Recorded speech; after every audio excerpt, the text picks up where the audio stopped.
जय माता दी दोस्तों, आपका स्वागत है हमारे यूट्यूब चैनल में। आज हम लोग एक ऐसी कहानी के बारे में बात करने वाले हैं जिसे सुनने के बाद आपका भी दिल काँप उठेगा। जी हाँ, ये कहानी बहुत ही इंटरेस्टिंग और ख़तरनाक और मज़ेदार होने वाला है। तो बिना टाइम गवाए अगर आप इस चैनल पर नए हैं तो चैनल को लाइक कीजिए, शेयर कीजिए और ज़्यादा से ज़्यादा सब्सक्राइब कीजिए। चलते हैं वीडियो की तरफ। ये कहानी है नींबू मिर्ची के बारे में। जी, नींबू मिर्च के बारे में। एक लड़का था जो गांव में रहता था। गांव से पढ़ने के लिए शहर आया था। उसके गांव से थोड़े ही दूर पे शहर था, इसलिए वह गांव से पढ़ने के लिए शहर आया था। अपने कोचिंग और स्कूल उसका वो शहर में ही करता था और सांझ के अपना गांव लौट जाता था। रोज ऐसे ही आता था और पढ़ता था और चल जाता था। तब एक दिन दशहरा पूजा से 2 दिन पहले वे शहर आया था पढ़ने के लिए। और वो जिस रास्ते से जाता था उस रास्ते में एक पतला सा गली मिलता था। वे साइकिल से आता था, एक पतला सा गली मिलता था जिस रास्ते से हो जाता था। फिर उसी दिन वैसे ही वो आया, आराम से अच्छा से पढ़ा, कोचिंग किया और घर के लिए निकल गया। उसके रास्ते में जो एक आदमी के घर पड़ता था, उसके घर एक तांत्रिक था जो बहुत ही ज़्यादा काला जादू टोना करता था। वे काला जादू टोना करता था। वे नींबू मिर्ची में एक ऐसा भूत होता है, उसे नींबू मिर्चा में कैद करके, हंसी अभी आ रहा है दोस्तों, उसे नींबू मिर्च में कैद करके भूत जो होता है दूसरे पे से झाड़ के नींबू मिर्च में कैद करके और रोड पे भी गिरता है। और वो रोज उसी रास्ते से जाता था। उस दिन वो ध्यान नहीं दिया नींबू मिर्च पे, उससे साइकिल चढ़ गया। वे अच्छा से घर गया और सोया। सपने में देख रहा है क्या कि उसे एक राक्षसी टांग के ले जा रहा है। वे उसे एक ही बार अचानक से नींद टूटा और वो बहुत ही ज़्यादा डर गया। इतना डर गया कि वो अब उसको हिम्मत नहीं हो रहा था कि घर से बाहर जाए कहीं पे। वो बहुत ही ज़्यादा डर गया था। वो इतना डर गया था ना कि घर रूम से बाहर नहीं निकल रहा था, इतना डर गया था। लेकिन ट्यूशन और स्कूल तो जाना था। दशहरा के एक दिन पहले उसका ट्यूशन और स्कूल बंद होने वाला था। तो वे फिर उसी रास्ते से स्कूल और ट्यूशन के लिए निकलता है घर से। ट्यूशन जा रहा था, लेकिन अभी भी उसके मन में वही बात चल रहा था।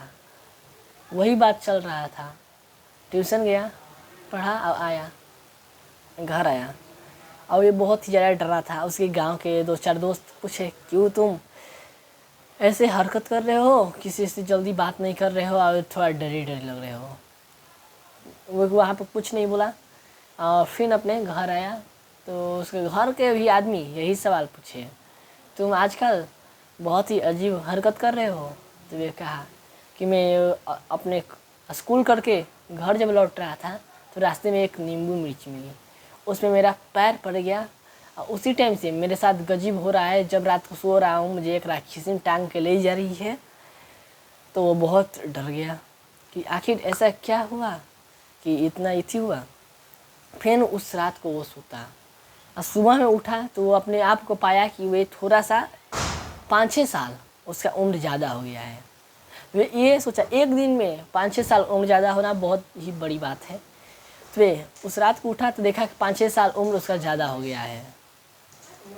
वे डर गया। 2-4 दिन में वो उसका चेहरा एकदम मुरझा सा गया, थोड़ा वाइट बाल हो गया और वे बूढ़ा टाइप पे हो गया। उसके घर वाले भी ये बात से चिंतित हो गए, बहुत ही ज़्यादा वे लोग डर गए। आखिर 2-4 दिन में कोई इतना बूढ़ा कैसे सकता है, ये सोच लो। तो अब ये लोग एक तांत्रिक को बुला ले। अच्छे वे तांत्रिक थे, मतलब अच्छा काम के लिए वे करते थे। तो वे लोग जाके तांत्रिक को बुला लाए। तो तांत्रिक ने देखा, कहा कि हाँ मुझे एक शीशा आईना चाहिए जिसमें से मैं इस भूत को कैद कर दूंगा, वो अपनी दुनिया चल जाएगा। तो इसको भरोसा हुआ कि अच्छा अगर ऐसा तांत्रिक कह रहे हैं तो शायद ठीक ही हो जाएगा। तो वे एक आईना लाया जिसमें वो लोग एक मिर्ची और एक नींबू भी लाए। तांत्रिक जा कहे थे वो सामान लाए और तांत्रिक उसे कैद करने के लिए लग गया। तांत्रिक उसको जैसे ही कैद करने के लगा था, आईना में से एक गजीब चेहरा निकल के इस तांत्रिक को आईना में खींच के और उसको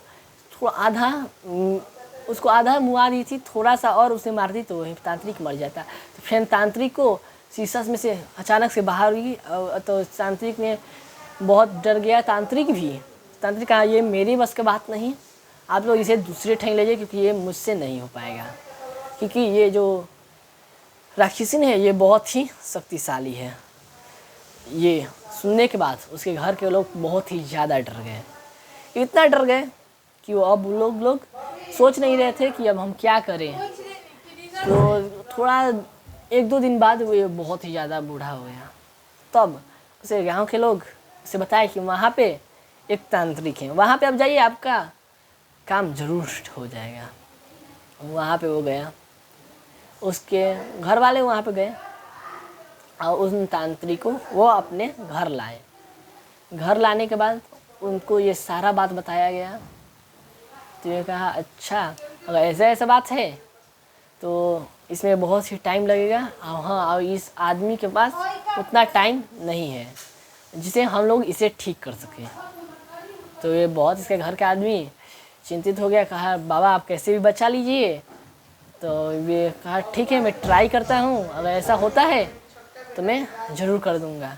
फिर वे कहा कि अच्छा, कुछ ऐसा तुमको लगता है कि तुम जाते हो जिस रास्ते से, उस रास्ते में तुमको कोई अजीब लगता है? तो वे कहा हाँ बाबा, एक घर ऐसा है वहाँ पे, जो वहाँ पे मैं जब वहाँ से जाता हूँ तब एक आदमी हमको घूरते रहता है। तो वे कहा अच्छा ऐसा बात है, तो हमारे साथ चलो और हमको वो घर दिखाओ। रात के करीबन 7 बज रहे थे, वहाँ से गए लोग, तो देखा तो ये जान गए कि ये तांत्रिक का ही घर है, क्योंकि उसके गेट के सामने बहुत ही ज़्यादा नींबू मिर्च और क्या क्या जादू का सामान रखा गया था। तो ये जान गए कि ये एक तांत्रिक का ही घर है। तो ये कहा ठीक है, अगर ऐसा है तो चलो अब घर। ये बहुत ही ज़्यादा सामान मंगाया कि ये पूजा के लिए सामान था। फिर से नींबू मिर्च मंगाया, शीशा मंगाया, आईना मंगाया। वहाँ पे रात के करीबन 2:30 बजे वे उसी घर के पास गए लोग जिस घर में उसको शक था, वही घर के सामने गया और नींबू मिर्च में इसे झाड़ के इसके एक बाल तोड़ के उस नींबू में काट के नींबू में डाल दिए और वहाँ पे उसके घर के साइड में रख दिए कि कोई भी निकलेगा तो उसको इस पे नज़र ना पड़े, क्योंकि वहाँ से निकलेगा तो नज़र पड़ जाएगा तो वो जान जाएगा कि इसमें कुछ है और हम निकलेंगे तो दिक्कत हो जाएगा, क्योंकि वो तांत्रिक था इसलिए वे जान जाएगा। इसलिए उसके घर के साइड में रखे थे कि बाहर निकल जाएंगे, और अगर वो बाहर निकलतेगा तो वे डायरेक्ट गेठी पे उसको धर लेगा। तो इसलिए वो साइड में कोना में रख दिए और अपने घर चल दिए लोग। दूसरे दिन ये थोड़ा थोड़ा ठीक होने लगा, और जो तांत्रिक उसे इति किया था अपने काला मैजिक से, उस पे जो पिचासनी भेजा था वे इसके बेटे पे आने लगा, क्योंकि ये इसका बेटा सुबह में घर से बाहर सबसे पहले यही निकला था और नींबू को लांग कर उसके साइड में नींबू था वहीं से निकला था, इसलिए इसको ही धर लिया। फिर ये भी तांत्रिक समझ लिया कि अच्छा ऐसा है, तो अब ये सोचा कि मैं क्यों ना अपने घर से हटा के दूसरे घर पे ये नींबू मिर्च बीग दूँ। वे नींबू जैसे ही मिर्च उठाया उसे लौक गया था, थोड़ा देर बाद उसे मालूम चल गया कि हाँ वहाँ पे नींबू मिर्च रखा है। जैसे ही उठाया वो देखा कि काट के उसमें बाल डाला गया है और जितना नींबू है वो सब खून कलर का लाल हो गया है। तो इसी बात से वे सोचा कि ऐसा मैं क्या ही करूँ। अब इसके पास कोई तोड़ नहीं था उसका बेटे को धर लिया था, इसके पास कोई तोड़ नहीं था कि उस पचासनी को अपने बेटे पे से वो हटा पाए। इसके पास कोई तोड़ नहीं था, तो ये बहुत ही चिंतित हो गया। तो ये सोचने लगा क्या करे, तो उसे मालूम चला वही पंडित के बारे में जो पंडित उनके सामने करवा के भिगवाया था वे नींबू में। तो ये भी वहाँ पे गया उन पंडित के पास, वे गया, अब ये सब बात बताया। तो ये कहा कि हाँ हम ही ये किए थे और तुम उस पे लड़के पे करके भी गए थे, इसलिए वे चीज़ हम तुम्हारे घर के सामने रख दिए कि अपने पे आदमी को पड़ता है तो कैसा लगता है।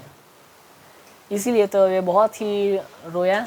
तो पंडित ने कहा अच्छा ठीक है, मैं तुम इसको ठीक कर दूंगा, लेकिन आज के बाद तुम कभी भी किसी को ऐसे तंग नहीं करोगे उसके सामने नींबू मिर्ची रख के। तो ये तांत्रिक अपना गलती स्वीकार किया और उसके बाद वे जो तांत्रिक के पास गया था वे इसे ठीक कर दिए।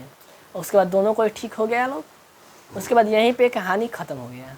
तो इसी तरह कहानी में मिलते हैं नेक्स्ट वीडियो में। अगर आपके पास ऐसा कहानी है तो हमारे कमेंट में लिख दीजिए, क्योंकि नेक्स्ट कहानी आपके वीडियो में बनाएंगे।